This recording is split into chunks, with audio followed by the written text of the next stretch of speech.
দিনে এই সন্ধ্যা লগ্নে আমি শ্রীমদ্ ভগবদ গীতার ৪র্থ অধ্যায় ৯ নম্বর শ্লোকটা আবৃত্তি করছি। আপনারা আমার সাথে সাথে বলবেন। জন্ম কর্ম চ মে দিব্যম, একটু জোরে বলুন। জন্ম কর্ম চ মে দিব্যম এবং যো ব্যক্তি তত্ত্বতো ত্যক্তং দেহাং পুনর্জন্ম নৈতি মামেতি সহর্জন।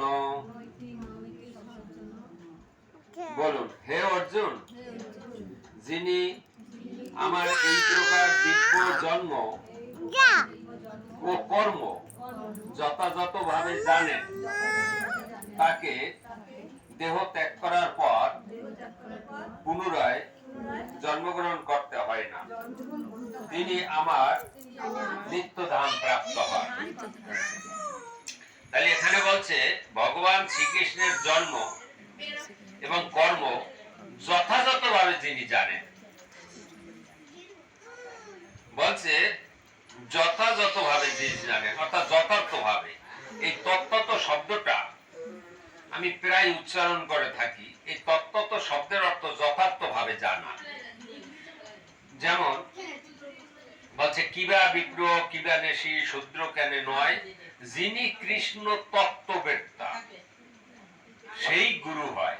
তা কৃষ্ণ তত্ত্ববেত্তা মানে তত্ত্বতভাবে কৃষ্ণকে যিনি জানেন সে গুরু হওয়ার যোগ্য। শিষ্য করে কোনোদিনও গুরু হওয়া যায় না। অনেকবার আমি বলেছি, শিষ্য করে গুরু হওয়া যায় না, গুরু আগে হয়। গুরু হওয়ার যে যোগ্যতা বৈশিষ্ট্য সেগুলো আগে অর্জন করে। যেমন একজন স্কুল টিচার বলুন, কলেজের প্রফেসর বলুন, সে ছাত্র পড়ার পরে তাকে কলেজের প্রফেসর বা হাই স্কুলের মাস্টার বলা হয় না, কিন্তু সে ওই হাই স্কুলের মাস্টারি করার যোগ্যতা স্কুলে চাকরি নেওয়ার আগেই অর্জন করে আসে। তদ্রূপ গুরুর যোগ্যতা আগে অর্জন করতে হয় গুরুকে। তো আমরা মনে করি একজন আর 50 বার শিষ্য আসে অর্থাৎ তিনি গুরু, এরকম নয়। কারো একজনও শিষ্য নাও থাকতে পারে, তবুও তিনি গুরু। অর্থাৎ গুরুর যে বৈশিষ্ট্য, যে যোগ্যতা শাস্ত্রে যেগুলো আছে সেইগুলো যদি তার মধ্যে পরিলক্ষিত হয় তবেই সে গুরু। আপনারা বুঝতে পারছেন কথাগুলো? হরে কৃষ্ণ, তোমরা বুঝতে পারছো কথা? হ্যাঁ বলো বা না বলো। বুঝোনি? না বললে বলো না। বুঝেছো? বলো হ্যাঁ। কি আওয়াজ বের হচ্ছে না? আরো জোরে বলতে হবে। হ্যাঁ। না বুঝলে পরিষ্কার না বলবে। এবারে দেখুন, এই যে তত্ত্বত শব্দের অর্থটা কি হলো? যথার্থভাবে। বাহ, খুব সুন্দর মনে রেখেছে। এই যথার্থভাবে, এই জন্য এই যে শ্রীমদ্ ভগবদ গীতা এখানে লেখা আছে যথাযথ। তার মানে যথার্থভাবে ভগবান শ্রীকৃষ্ণের বাণী অর্জুন উপলব্ধি করেছিল। অর্থাৎ ভগবান শ্রীকৃষ্ণ অর্জুনকে যেভাবে জ্ঞান প্রদান করেছেন এবং অর্জুন যেভাবে বুঝেছেন সেইভাবে আমাদের প্রভুপাদ এই গীতা প্রচার করেছেন, একদম হুবহু, কোনো পরিবর্তন না করে ভাব দ্বারা।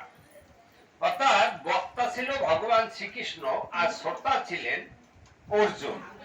অতএব অর্জুনকে যে জ্ঞান ভগবান শ্রীকৃষ্ণ দিয়েছিল কুরুক্ষেত্রের মাঠে, সেটাকে হুবহু, হুবহু মানে যথার্থভাবে সেটা অর্জুন বুঝেছিল, যথার্থভাবে বুঝেছিল। এই জন্য শ্রীমদ্ ভগবদ গীতা যথাযথ।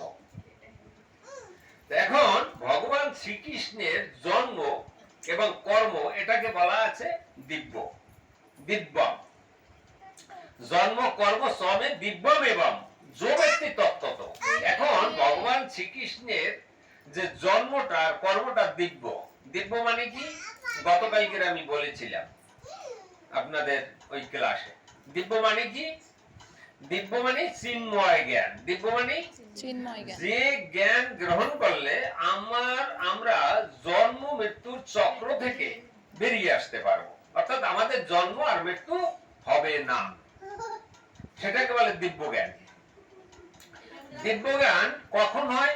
যখন কেউ বুঝতে পারে আমাদের এই দেহটা অনিত্য আর আমাদের আত্মা নিত্য বা চিন্ময় বস্তু, অব্যয় অক্ষয়। এটা যখন কেউ বুঝতে পারে সেটাকে বলা আছে দিব্যজ্ঞান। আপনারা এটা পুরোপুরি বুঝতে পেরেছেন যে আমাদের কখনো মৃত্যু হবে না? আপনার আমাদের কখনো মৃত্যু হবে? কি হবে? মরে যাবেন? কি কে কে যাবেন না? এখানে একটু বলুন তো, আমি নাহলে জিনিসটা আজকে বুঝিয়ে দেব। আচ্ছা, আপনাদের মৃত্যু কে কে আপনারা বলছেন যে আপনাদের মৃত্যু হবে? মৃত্যু হয়। আচ্ছা, না, কে কে বলছেন মৃত্যু হবে না? দেহটা তো পাল্টায়। বলছেন, কে বলছেন আমার মৃত্যু নেই? আত্মার মৃত্যু। কে বলছেন আমার মৃত্যু, আমি মারা যাব না? কে বলছেন বলুন? একজনও বলতে পারছেন না? সাহস করে একটু বলুন না। মারা যাব না। হ্যাঁ বলুন এবার, এটা মানেটা বুঝিয়ে দিন। আচ্ছা, হরি বল, হরে কৃষ্ণ। এটার মানে হলো,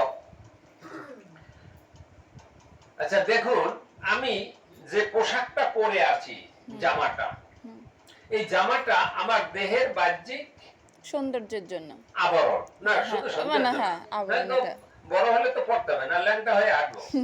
শাড়ি কাপড় বাদ দিয়ে কেউ ল্যাংটা হয়ে হাঁটবো না না না। এটা আমাদের শরীরটাকে ঢেকে রাখার জন্য, তাই না? এটা শরীরের বাহ্যিক আবরণ। তো এই জন্য ভগবান শ্রীকৃষ্ণ গীতায় বলছে যে বাসাংশে জেনানি যতা বিহায় ও নবানি গৃহ্ণাতি নর পরানি তথা শরীরানি বিহায় জেনা নিন্নানি সংজাতি নবানি দেহি। অর্থাৎ আমাদের এই দেহের বাহ্যিক যে আবরণ, এই যে পোশাক জামা কাপড়, এগুলো